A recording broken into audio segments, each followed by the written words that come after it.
Kami dari fraksi Partai Demokrat pertama-tama mengucapkan selamat untuk pemerintahan yang baru. Semoga ada semangat baru, ada kekuatan baru, dan ada terobosan-terobosan baru.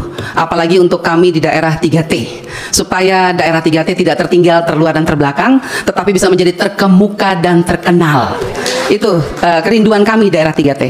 Oleh sebab itu yang pertama kepada Bapak Menteri Pendidikan, bentar Pak, susah salah sebut nih.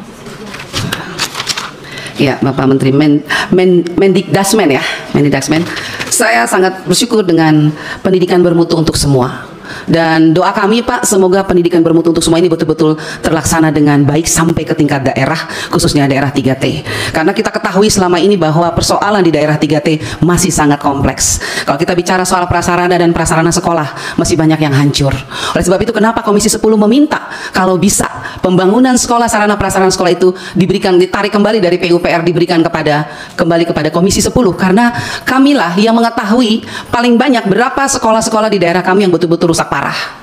Bahkan masih ada sekolah-sekolah yang layaknya kandang binatang Pak, tapi isinya manusia. Itu sangat menyakitkan sekali. Apalagi menurut saya sebagai daerah yang 3T, saya rasa ini tidak adil. Dan ini sudah saya berulang kali saya katakan kepada para menteri yang terdahulu.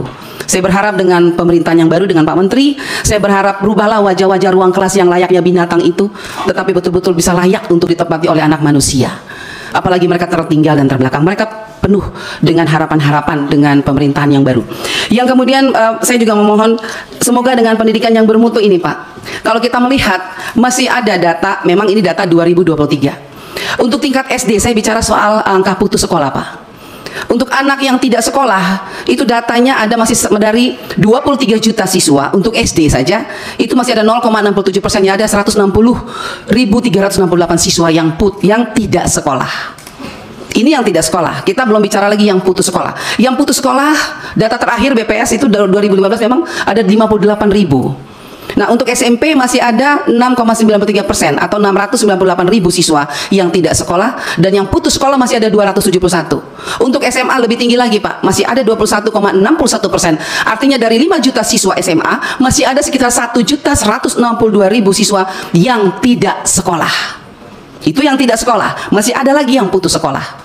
Inilah sebetulnya kegagalan sebetulnya yang kita melihat, bahwa pemerintah mengatakan, kita semua selalu mengatakan bahwa pembukaan undang-undang memajukan kesejahteraan umum, mencerdaskan kehidupan bangsa. Bahkan pasal 31 ayat 1, setiap warga negara berhak mendapatkan pendidikan. Ayat pasal 31 ayat 2 ayat 3, meningkatkan keimanan, ketakwaan, dan serta akhlak mulia dalam rencana mencerdaskan kehidupan bangsa. Tetapi pertanyaan kami dari Demokrat, kenapa masih banyak anak yang tidak sekolah, dan masih banyak yang putus sekolah? Inilah PR besar untuk Pak Menteri yang baru ini, yang menyelesaikan PR-PR yang belum diselesaikan oleh pemerintahan yang kemarin. Dan tujuan kita semua adalah pendidikan bermutu untuk semua betul-betul tercapai dengan baik. Oleh sebab itu Pak, sekali lagi saya mohon perhatikan angka-angka putus sekolah dan anak-anak yang tidak sekolah ini. Yang berikut Pak, saya juga mau sangat setuju dengan asta cita Kabinet Merah Putih.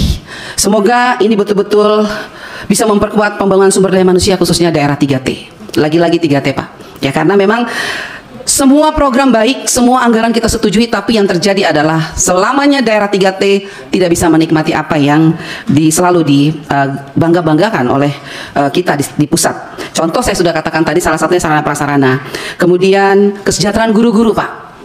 Ada sertifikasi guru, tetapi ada juga sertifikasi yang ditahan-tahan oleh pemerintah. Saya tidak tahu pemerintah pusat atau pemerintah daerah, tapi kayaknya pemerintah daerah. Nah, artinya saya mohon ketika program ini dijalankan, tolong juga pengawasannya ditingkatkan Pak.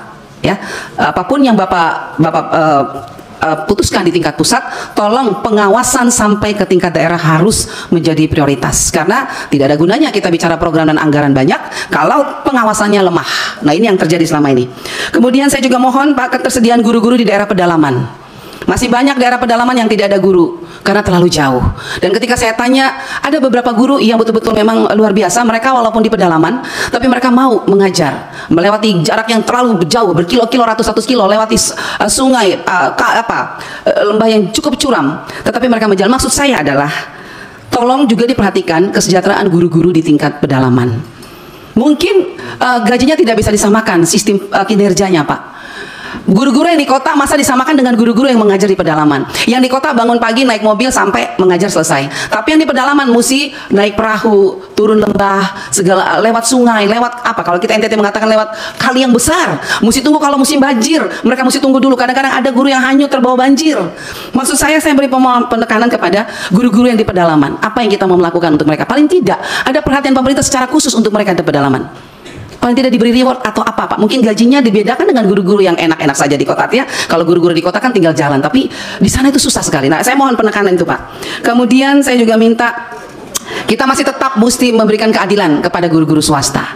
Sampai saat ini Bapak, guru-guru swasta masih tetap berteriak mohon keadilan karena mereka juga sudah mengajar anak bangsa cukup lama, tetapi ketika mau bicara soal P3K mereka tetap dibedakan.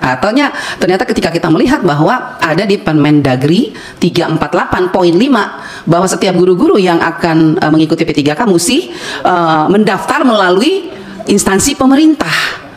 Nah, jadi ketika mereka daftar di sekolah negeri, maka ketika mereka lulus mereka harus mengajar di sekolah negeri. Nah, bagaimana dengan sekolah swasta yang awalnya mereka mengajar di situ, tapi mereka tidak bisa kembali ke sekolah itu. Nah, ini menjadi kekosongan di sekolah-sekolah swasta. Mohon Pak Menteri, Bapak-Bapak Menteri yang baru, tolong masalah-masalah ini mungkin dibicarakan lagi dengan Kemendagri. Apakah ada pasal-pasal atau keputusan Menteri yang harus dirubah supaya bisa mewujudkan keadilan sosial bagi seluruh rakyat Indonesia, baik siswa maupun guru-guru maupun sarana-prasarana pendidikan.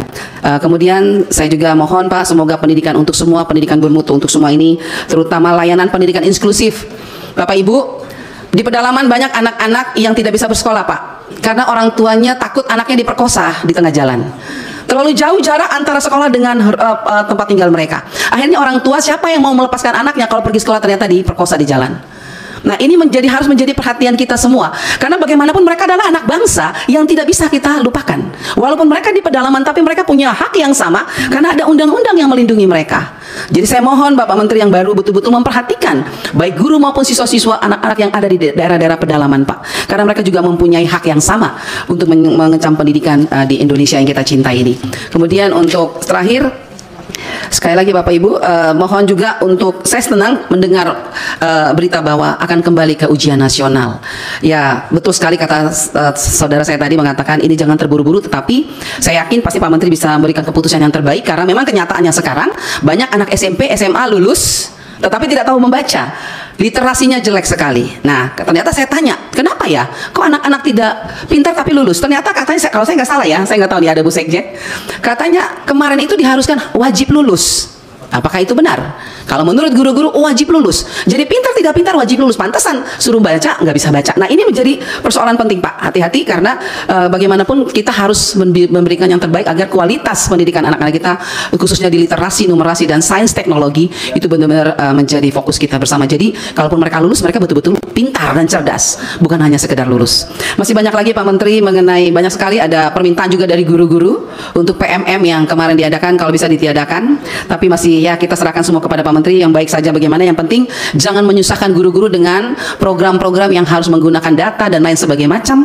Akhirnya mereka kehilangan jam mengajar, hanya melelahkan para guru dan akhirnya tidak maksimal program ini. Mereka belajar baik, tapi mari kita kalau bisa kita lihat lagi Pak, apakah ini perlu dilanjutkan atau apa kita ganti dengan yang model lain, tapi harus tetap tujuannya adalah untuk meningkatkan kualitas pendidikan di Indonesia.